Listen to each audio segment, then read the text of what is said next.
আসসালামু আলাইকুম ওয়া রাহমাতুল্লাহি ওয়া বারাকাতুহু।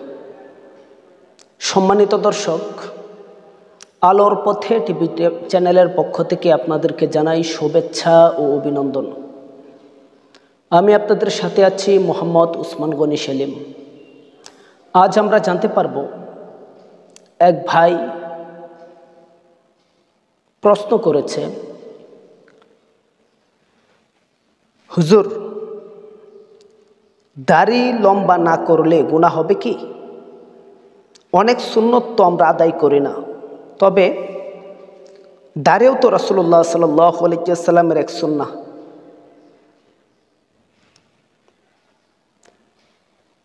তো ভাই, রাসূলুল্লাহ সাল্লাল্লাহু আলাইহি ওয়াসাল্লাম যা করেছেন সেই কাজগুলো সুন্নাহ বলা হয়। তবে অনেক সুন্নাহ এমন রয়েছে যে সুন্নাহ আপনি যদি পালন না করেন তাহলে আপনার কোনো গুনাহ হবে না। তবে একটি সুন্নত আদায়ে অনেক নেকি অর্জন হয় এবং গুনাহ মাফের একটা কারণ হয়। তবে রাসূলুল্লাহ সাল্লাল্লাহু আলাইহি ওয়াসাল্লাম উনি যে কাজটা করেছেন এবং সাহাবায়ে কেরামকে যে কাজের নির্দেশ দিয়েছেন সেই কাজটি আর সুন্নাহ থাকে না, সেই কাজটি ওয়াজিবে পরিণত হয়।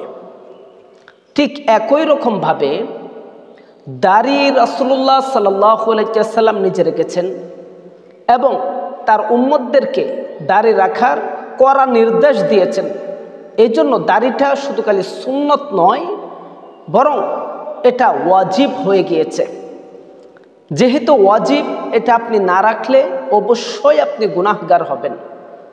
এবং কি যে ব্যক্তি দাড়ির মধ্যে হাত দিল সে যেন রাসূলকে আঘাত করলো, তাহলে বুঝেন দাড়ি না রাখাটা কত বড় গুনাহ। তো রাসূলুল্লাহ সাল্লাল্লাহু আলাইহি ওয়াসাল্লামের জবান থেকে এই দাড়ি সম্পর্কে হাদিসও রয়েছে। রাসূল বলেছেন দাড়ি লম্বা করতে, এরপর যার যতটুকু লম্বা হয় ততটুকু রাখা, এটাই উত্তম। তবে অতিরিক্ত দাড়ি লম্বা হয়ে যায় এমন মানুষদের জন্য যদি দাড়ি কাটতে হয়, তাহলে দাড়ি কাটার সিস্টেম হলো, মাপকাঠি হলো সাহাবায়ে কেরাম। অর্থাৎ কেউ যদি অতিরিক্ত লম্বা দাড়ির কারণে বিরক্তি বোধ করে, তাহলে সে দাড়ি কাটবে এক মুষ্টি। এখন আমরা অনেকে রয়েছে এভাবে দৌড়ে এক মুষ্টি কাটি না, এভাবে দৌড়ে এক মুষ্টি কাটা যাবে না। এই যে আঙ্গুলটা দেখছেন, এই আঙ্গুলটার থুতার ভিতরে রাখতে হবে। এই আঙ্গুলটা থুতার ভিতরে রেখে বাকি যে দাড়িগুলো আছে এই দাড়িগুলোকে এভাবে ধরতে হবে। এই যে আঙ্গুল এটা থুতার এখানে রাইখা এরপরে এভাবে ধরতে হবে। দইরা এই মুষ্টির বাহিরে যে দাড়িগুলো আসে সেই দাড়িগুলো আপনি ছাঁটাই করতে পারবেন। এভাবে সিস্টেমটা হলো এভাবে। অনেকে আছে যেভাবে 4 আঙ্গুল মাপা এখানে কেটে দেয় না, এভাবে কম হয়ে যায় দাড়ি, অতিরিক্ত বেশি কাটা হয় দাড়ি। তো দাড়ি যদি কেউ মুষ্টি অনুসারে মাপকাঠি অনুসারে কাটতে চান, কাটার বিধান রয়েছে, তবে সিস্টেমটা থাকবে এভাবে, হাতটা এভাবে ধরতে হবে। এই যে আঙ্গুলটা, এই আঙ্গুলটা ভিতরে ঢুকাইয়া হাতে দাড়ি ধইরা এরপরে হাতটাকে নিচের দিকে ঝুলাইয়া দিতে হবে। এরপরে দেখেন হাত এখান থেকে কতটুকু এদিকে আসছে, এরপরে হাতের বাহিরে মুষ্টির বাহিরে যে দাড়িগুলো আছে সেই দাড়িগুলো কেটে দিতে হবে। এভাবে আপনি কাটতে পারবেন। তবে সাধারণত দাড়ি কাটার জন্য যদি আপনি মাপকাঠি অনুসারে দাড়ি কাটতে না পারেন তাহলে দাড়ি কাটার কোনো বিধান নেই।